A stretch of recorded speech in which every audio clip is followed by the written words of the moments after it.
Buenos días, buenas tardes o buenas noches, dependiendo del momento del día en que esté mirando este video. Bienvenido a la última clase asincrónica del módulo introductorio para las ingenierías de la Facultad de Ciencias Forestales. Hoy vamos a desarrollar algunos temas que estuvimos viendo en las clases anteriores, pero no con mucha profundidad. Hoy lo vamos a trabajar con más profundidad. Cuando digo desarrollar, en realidad no sé si es la palabra más adecuada. En realidad les voy a orientar respecto a cómo abordar estos contenidos, cosa que ya hemos hecho en clases asincrónicas anteriores. Así que, sin más preámbulos, voy a pasar a mostrarles el cuadernillo. Recordemos que la clase pasada o la anterior, no recuerdo bien, habíamos hablado que para cada tipo, para cada compuesto yo tenía una fórmula y esa fórmula se correspondía con un nombre, ¿sí? Pero también mencionamos que había tres formas de nombrar porque dependiendo del tipo de compuesto o del uso que se le daba, algunas reglas de nomenclatura eran más fáciles o eh, más adecuadas para un grupo de compuestos que otras, ¿sí?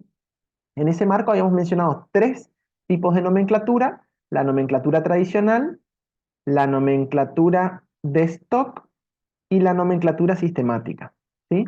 Nosotros vamos a usar mayormente la nomenclatura tradicional, ¿sí? Que tiene ciertas limitaciones, pero que para un gran grupo de compuestos nos sirve, ¿sí? Entonces, ¿cómo? ¿Qué información necesitamos nosotros para poder nombrar con la nomenclatura tradicional? Bueno, el nombre de la sustancia está conformado por dos palabras que indican, por un lado, el tipo de sustancia, los elementos que la conforman, y por el otro lado, el número de oxidación. Entonces, si yo digo un nombre, por ejemplo, óxido férrico, en esas dos palabritas, óxido y férrico, yo tengo esta información que acabo de mencionar: el tipo de sustancia, los elementos que la conforman y su número de oxidación, o el número de oxidación del compuesto principal, férrico, hierro en ese caso, ¿sí? Entonces, las preguntas que nos haremos de aquí en adelante es cómo yo a partir del nombre puedo obtener la fórmula y cómo a partir de la fórmula puedo obtener el nombre, ¿sí? Y la última cosita que nos estaría quedando es el balanceo, ¿sí? El balanceo que estuvimos viendo un poco en clases anteriores. Entonces, vamos a avanzar un poquito y vamos a retomar algo que habíamos visto sobre los números de oxidación. ¿Por qué? Porque si yo digo que, página 69, porque si yo digo que para poder nombrar necesito saber el número de oxidación, o cuando yo digo óxido férrico, ahí me está dando información del número de oxidación, yo necesito saber cómo identificar el número de oxidación en una fórmula si la veo. O sea, si yo tengo una fórmula, yo necesito poder identificar los números de oxidación para poder nombrar, porque bien, como bien dijimos, para nombrar tenemos que incluir el tipo de compuesto, los elementos que la componen y el número de oxidación. Entonces, es necesario saber los números de oxidación. Para un gran número de compuestos, por lo menos los primeros que vamos a ver, con la valencia sería suficiente. Más adelante ya no va a ser suficiente y sí o sí van a necesitar saber el número de oxidación. Si tienen muchas dificultades con el número de oxidación, les voy a sugerir que se salteen el número de oxidación y que trabajen en esta primera etapa con valencia, pero de vuelta. Es una recomendación que hago solo en caso de que les genere muchas dificultades, ¿sí? Entonces, yo voy a tener reglas de asignación de números de esta oxidación, ¿sí? Pero esas reglas que yo las pongo acá como si fuesen mandamientos, en realidad tienen un fuerte componente teórico, ¿sí? Que se resumen en reglas o en un decálogo, si se quiere, que a mí me permite eh, poder ir trabajando con todos estos compuestos, aunque yo por ahí no tenga el conocimiento teórico que a mí me permita deducir eh, el número de esta oxidación o el porqué de estas reglas. Yo voy a explicar algunas nada más, simplemente para que ustedes entiendan que esto no está inventado, ni mucho menos. Por hacer un paralelismo, hay quienes enseñan las tablas de memoria y hay quienes enseñan las tablas razonando, ¿sí? En general, la comunidad pedagógica acuerda en que es mejor enseñar razonando, pero cuando en una etapa muy temprana el estudiante, el niño, no está en condiciones o no tiene todas las herramientas como para hacer esos razonamientos, bueno, por ahí enseñarle memoria es un mecanismo que vos decís, bueno, mientras tanto. Yo tampoco soy pedagogo, así que mucho no me voy a explayar al respecto, pero sí voy a hablar un poquito de los números de oxidación y voy a comentar un poquito de dónde sale cada uno, ¿sí? Fíjense, el número de oxidación de un elemento o una sustancia simple, de un elemento en una sustancia simple o elemento simple es cero. ¿Qué quiere decir eso? Si yo tengo hierro, zinc u oxígeno, por ejemplo, que son este solo 100% hierro, este 100% zinc, este 100% oxígeno, los únicos enlaces que yo voy a poder tener son hierro con hierro, zinc con zinc, oxígeno con oxígeno. Y como bien mencionamos en la clase anterior, que el número de oxidación es la carga hipotética que tendría cada uno de los elementos si los enlaces fuesen iónicos y que la nube electrónica iba a estar más tirada hacia un lado o hacia el otro, dependiendo de cuál era el más electronegativo. Yo tengo dos oxígenos, no hay ninguno que sea más electronegativo. Por lo tanto, no tengo la nube electrónica más tirada hacia un lado o hacia el otro, y por lo tanto la carga va a ser neutra, y por lo tanto el número de oxidación va a ser cero.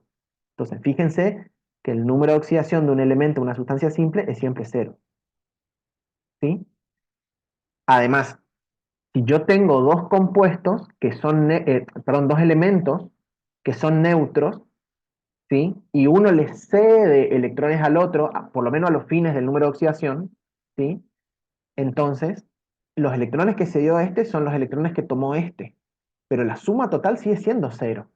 Por lo tanto, la suma algebraica de los números de oxidación de los elementos involucrados, multiplicado por su respectiva atomicidad, es igual a cero. Un ejemplo que vimos en la clase pasada es el del agua, ¿sí? Habíamos dicho que la nube electrónica estaba más tirada hacia el oxígeno porque es más electronegativo, entonces el hidrógeno queda más uno, el otro hidrógeno también queda más uno y el oxígeno queda menos dos, ¿sí? Si yo sumo menos uno, que es esta oxidación del hidrógeno, por 2 que es la cantidad de hidrógeno que tengo, más menos 2 lo voy a tipear acá. Entonces, si yo tengo menos uno por 2 o sea, menos uno que es el número de oxidación por 2 que es la cantidad, más menos 2 por uno menos 2 es el número de oxidación, por uno que es la cantidad que tengo, esto me queda igual a más 2 uy, perdón, me queda igual a 2 menos 2 que es igual a cero. ¿Se entiende? Entonces, en los compuestos que no tienen carga, la suma algebraica de los números de oxidación de un elemento multiplicado por la atomicidad es igual a cero, ¿sí? Y por el contrario, si fuese un ión, esta misma regla ahora va a ser igual a la carga del ión, ¿sí? Imagínense que yo no tuviese este hidrógeno, ¿sí? Si yo no tuviese este hidrógeno, yo voy a tener menos 2 más uno me va a quedar menos uno, ¿sí? Entonces la suma algebraica de esto me va a dar la carga del ión, ¿sí? Entonces, el hidrógeno casi siempre está más uno porque en los compuestos que suele formar, casi siempre va a estar más uno porque casi todos son más electronegativos que él, ¿sí? Entonces casi todos van a tomar su único electrón. ¿Cuándo eso no va a ser cierto? Bueno, cuando está combinado con otro hidrógeno, en ese caso sería cero, por la primera regla, o cuando está combinado con un metal, ¿sí? Cuando está combinado formando un hidruro, que ya vamos a ver que es un hidruro, ¿sí? En ese caso estaría menos uno. Otro ejemplo sería el oxígeno. Dijimos que el oxígeno es el elemento más electronegativo de la tabla periódica después del flúor, ¿sí? Entonces siempre va a estar menos 2, porque tomando dos electrones, él completaría su último nivel de energía, ¿sí? Entonces casi siempre estaría menos 2, excepto cuando está formando peróxido, que es el agua oxigenada, y otros compuestos más, peróxido de hidrógeno es el agua oxigenada, hay otros peróxidos también, ¿sí? Y otra excepción sería cuando está combinado consigo mismo, ¿sí? Por la regla número uno. ¿Sí? Bueno, después todos los grupos de la tabla en la tabla periódica, los elementos del grupo A1 también están más uno, ¿sí? ¿Por qué? Porque tienden a perder ese único electrón para quedar con su último nivel de energía inmediatamente anterior completo, ¿sí? Lo mismo con lo del grupo 2, siempre estarían trabajando menos 2, perdón, más 2, ¿sí? Y el flúor va a estar siempre menos uno porque es el más electronegativo y siempre le va a arrancar algo al de al lado. Estas reglas son reglas que aplican a la mayoría de los casos. Hay algunísimas excepciones, pero no las vamos a ver. No son importantes, por lo menos no para el campo profesional de ustedes, ¿sí? Entonces, esta tablita la van a poder usar, ¿sí? La van a poder usar y quise darles una explicación de por qué más o menos cada una de estas reglas, ¿sí? Simplemente para que digan, tiene algún tipo de sentido. Bien. Si yo sé entonces que el hidrógeno va a trabajar siempre +1 y que el oxígeno va a trabajar siempre -2 y que la suma algebraica de estos tres multiplicados, o sea, del hidrógeno multiplicado por su atomicidad, más la del cloro por su atomicidad, más el oxígeno por su atomicidad, me tiene que dar 0, entonces yo de acá puedo sacar el número de oxidación del cloro, ¿sí? Entonces, si yo sé que el hidrógeno está trabajando con +1 por la regla que habíamos mencionado antes, ¿sí? +1 por 1 me da 1. 1 porque tengo un solo hidrógeno, ¿sí? X, que sería el número de oxidación que no sé del cloro, por 1, me va a dar X. Y -2, que es la del oxígeno, por 3, me va a dar -6. Entonces, +1 más X menos 6 tiene que ser igual a 0, y de acá puedo despejar X, ¿sí? Si pueden entender esto, yo creo que van a poder seguir con valencia de acá en adelante, perdón, con número de oxidación de acá en adelante, de lo contrario, trabajen con valencia, ¿sí?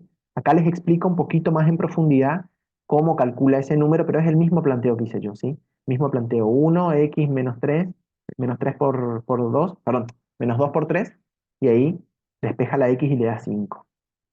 Entonces, yo acá ya podría nombrar esto, porque yo con esta fórmula ya podría saber qué tipo de compuesto es, cuáles son los elementos que intervienen y los números de oxidación que están, con los que está trabajando cada uno de ellos, ¿sí? Entonces, con eso ya podría, pero todavía no sé identificar los tipos de compuestos, ¿sí? Entonces, avanzamos. Avanzamos justamente a los tipos de compuestos. Los tipos de compuestos, ¿sí? Son para lo que nosotros vamos a ver acá. Hay muchísimos más, pero las que nosotros vamos a ver acá son estos seis, ¿sí? Seis tipos de compuestos, ¿sí? Un metal más oxígeno que me da un óxido básico, un no metal más oxígeno que me da un óxido ácido, un no metal más hidrógeno que me da un hidruro metálico, un metal más hidrógeno que me da un hidruro metálico, el anterior era no metálico, me parece que me equivoqué. Después, si a este óxido básico le sumo agua, como resultado me da un hidróxido, si a este óxido ácido le sumo agua, me da como resultado un óxido ácido, acá es hidróxido, me parece que me equivoqué de vuelta, ¿sí? Y si a este hidróxido, uy, perdón, y si a este hidróxido lo combino con un oxoácido, me da una oxosal más agua, y si a este hidróxido lo combino con un hidrácido, que por ahora digamos que es lo mismo que un hidruro no metálico, no es lo mismo, ya lo vamos a explicar, ¿sí? Si lo combino este con este otro, me va a dar una hidrosal. Entonces tengo seis tipos de compuestos. De hecho, yo acabo de decir que un hidruro no metálico es lo mismo que un hidrácido. En realidad no es lo mismo. Este está en forma gaseosa y este está disuelto en agua, ¿sí? Pero químicamente hablando, tienen la misma fórmula, solo que cuando está disuelto en agua se disocia por una propiedad que tienen los ácidos, ¿sí? Entonces, estamos hablando de 6, podríamos estar hablando de 7 si es que diferenciamos los hidruros de los hidrácidos, como ya vamos a ver adelante. Hasta acá, bien, ¿sí? Hasta acá entiendo yo que es simplemente presentarle la información y ustedes van a tener que leer esto y trabajar para consolidarlo. Tienen acá algunas consignas de trabajo que con este cuadrito, pueden ir completando este otro cuadro acá, ¿sí? Los compuestos o los tipos de compuestos que yo remarqué acá, que son estos cuatro, son los que vamos a trabajar en esta clase. Difícilmente podamos retomar los que faltan, ¿sí? Pero durante el cursado sí vamos a retomar. Así que para esta clase vamos a trabajar estos cuatro tipos de compuestos, que son los que se llaman compuestos binarios, que quiere decir que están justamente compuestos solamente por dos tipos de elementos. Un metal más el oxígeno, un no metal más el oxígeno, un no metal más el hidrógeno y un metal más el hidrógeno, ¿sí? Entonces, en cada uno de estos cuatro tengo una combinación de dos tipos de elementos, ¿sí? Por lo tanto, como son compuestos binarios, son más sencillos que estos otros, que son ternarios, donde ya hay tres: oxígeno, hidrógeno y un metal o un no metal. Es un poquito más complejo, pero por ahora tomémoslos así, ¿sí?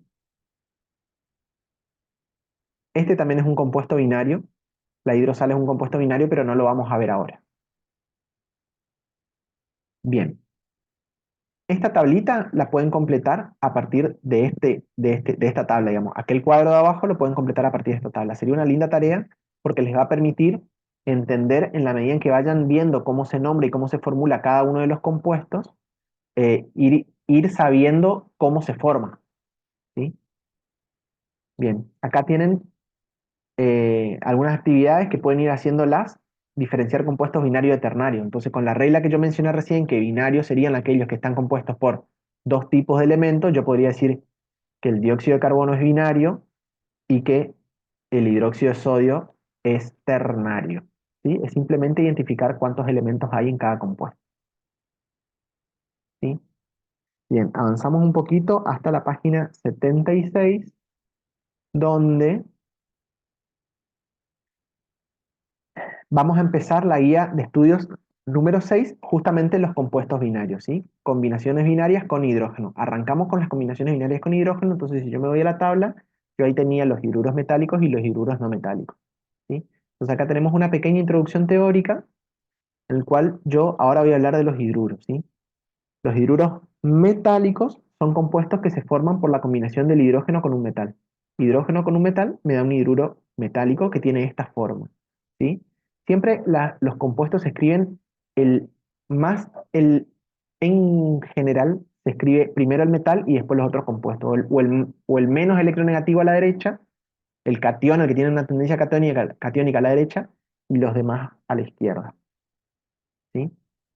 Entonces, ¿cómo voy a formar yo un compuesto binario? De la misma forma que formo los compuestos binarios como estuvimos mencionando, intercambiando las valencias de uno que se convierte a la atomicidad del otro, ¿sí?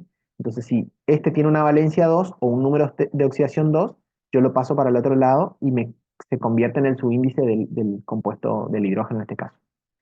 Y si yo tengo acá un menos uno, este menos uno va a pasar como subíndice acá, pero sin el signo, ¿sí? Siempre con números enteros.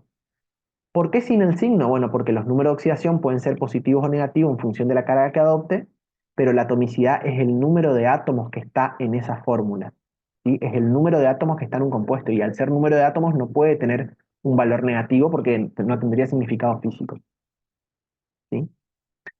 Bien, acá me va a explicar cómo se nombra, ¿sí?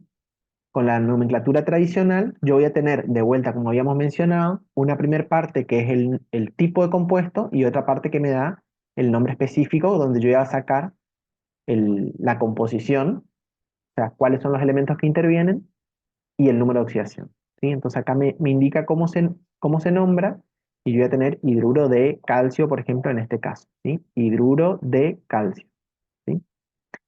Si yo tengo un elemento, el calcio en este caso, que tiene una única valencia, pueden ir a su tabla periódica y chequear que tiene una única valencia, que es 2. En ese caso se nombra de esta forma que les mencioné, hidruro de calcio. Si tuviese dos valencias, yo nombraría con sufijos y prefijos como habíamos mencionado en la clase anterior, ¿sí? Con la terminación oso o con la terminación ico, dependiendo de si es la menor o la mayor valencia respectivamente. Eso lo habíamos visto por acá arriba, cuando habíamos hablado de la nomenclatura, ¿sí? Por acá estaba, acá, ¿sí? Si tengo una única valencia, se utiliza solamente el nombre del compuesto. Si tengo dos valencias, el sufijo oso e ico, oso para la menor e ico para la mayor. Si tengo tres, estas reglitas, y si tengo cuatro, estas reglitas. Entonces, siempre tengo que mirar en la tabla periódica y ver cuántas valencias o cuántos números de oxidación tengo.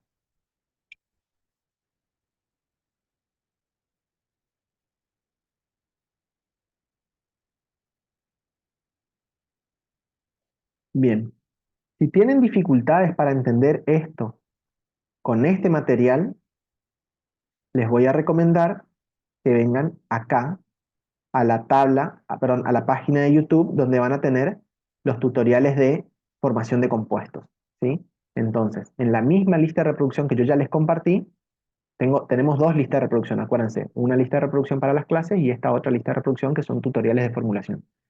Estos cuatro primeros videos son los cuatro videos que a mí me van a ayudar a formar los compuestos binarios, ¿sí? Entonces, les recomiendo estos videos, los hizo Jonathan Holzmeister, que es un compañero de la cátedra, que genio él, hizo un montón de trabajo. Bueno, Bárbara y Daniela, que hicieron el cuadernillo, también son muy, muy capas, digamos. Eh, pero bueno, en particular esto nos ayudó muchísimo, sobre todo en pandemia, donde tuvimos que desarrollar este tipo de materiales, hacer un cambio metodológico muy importante, que ahora con este tipo de educación virtual que estamos teniendo en este momento, podría ser de utilidad para ustedes. Entonces, les recomiendo fuertemente que miren estos videos donde en 25 minutos, 20 a 25 minutos van a aprender a formular cada uno de los tipos de compuestos. O si no, lo estudian del cuadernillo, lo que sea que a ustedes les quede mejor. ¿Sí? Entonces, acá de tener una guía paso a paso, esta guía paso a paso, este tutorial paso a paso es algo más o menos parecido a lo que se ve en el video, pero en el video se desarrolla la formulación, se va haciendo paso a paso como acá, pero solo que en forma audiovisual. Así que cualquiera de las dos metodologías o cualquiera de los materiales le puede servir, o los dos, digamos, ¿sí? O uno u otro o los dos. Si tienen dificultades con uno, se van al otro y viceversa. Y si no pueden por sí mismos, preguntan. Esto igual lo vamos a trabajar en la clase del viernes. Entonces, si mezclo de vuelta en un hidruro, no en un hidruro metálico, voy a mezclar un metal con hidrógeno, voy a hacer reaccionar un metal con hidrógeno para obtener este tipo de compuesto. Acá le faltó la E, acá abajo. ¿Sí? Hay un pequeño error de tipeo acá. ¿Sí? Acá esto me va a ir indicando, esta es la parte de balanceo ya, donde a mí me va indicando el número de elementos que yo tengo en cada uno de los lados, entre reactivos y productos, ¿sí? Y yo puedo ver que hierro tengo uno acá y hierro tengo uno acá, pero hidrógeno tengo dos acá e hidrógeno tengo tres acá. Por lo tanto, la reacción no está balanceada, ¿sí? Entonces acá me va a ir diciendo cuáles son las reglas de formulación, de balanceo, perdón, para que a mí me quede balanceada la reacción.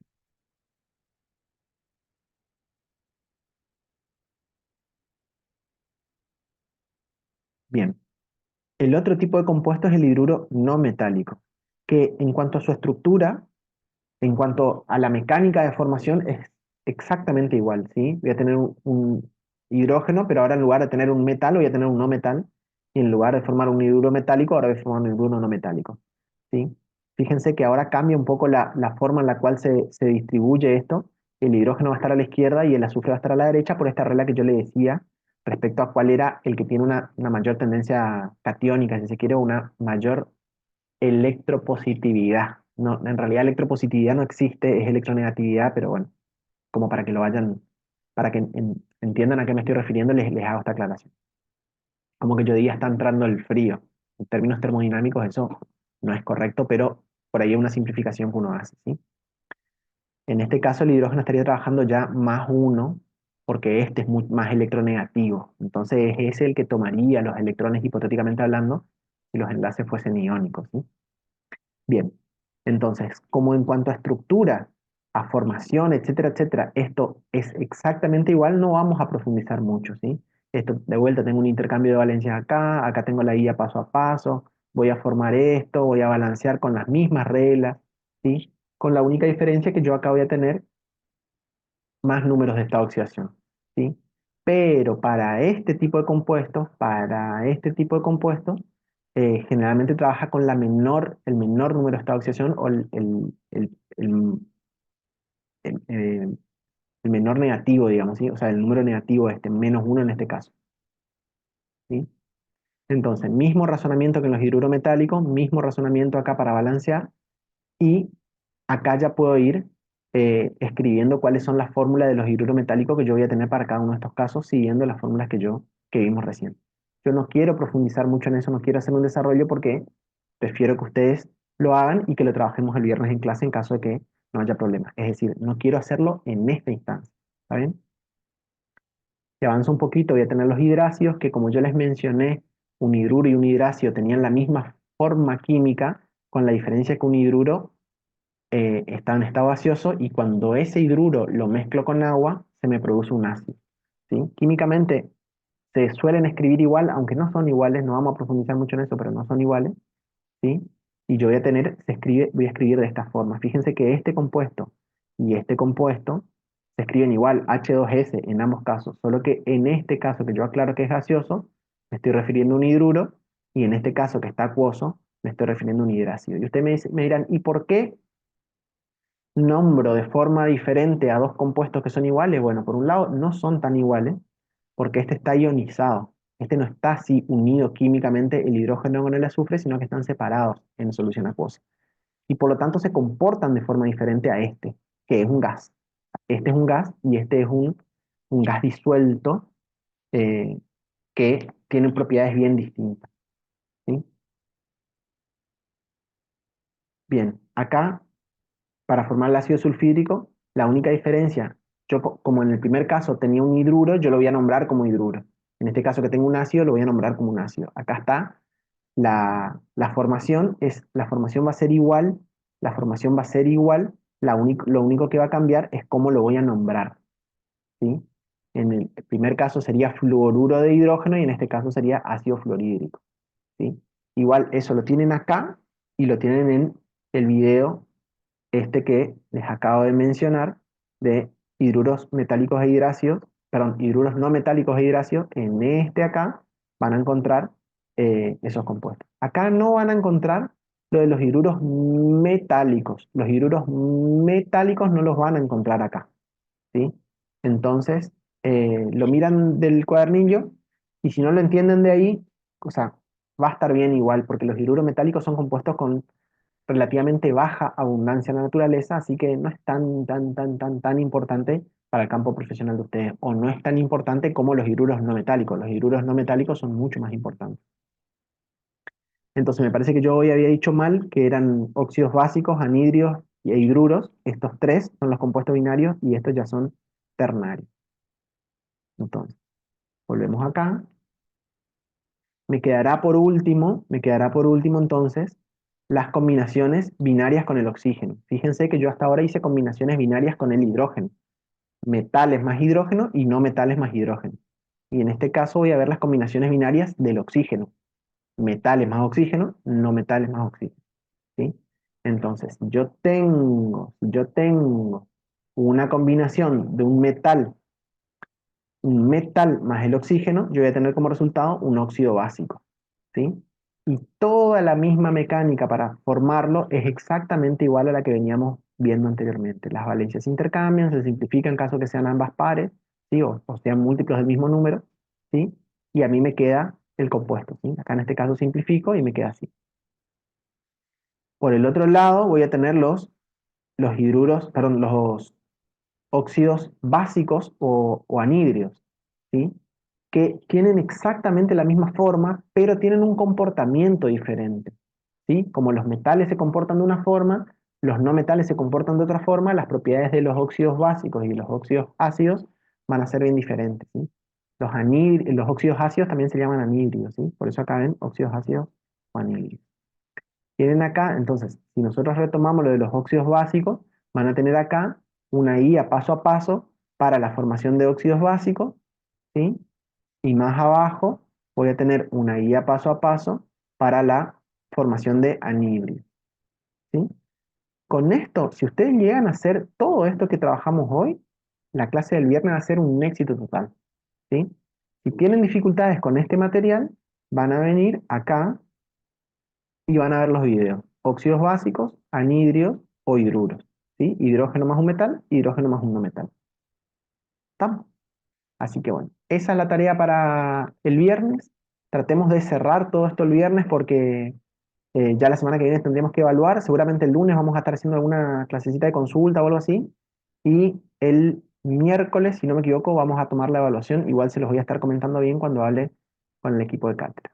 Así que bueno, sin más cuestiones que agregar, dejamos acá esta última clase asincrónica del módulo.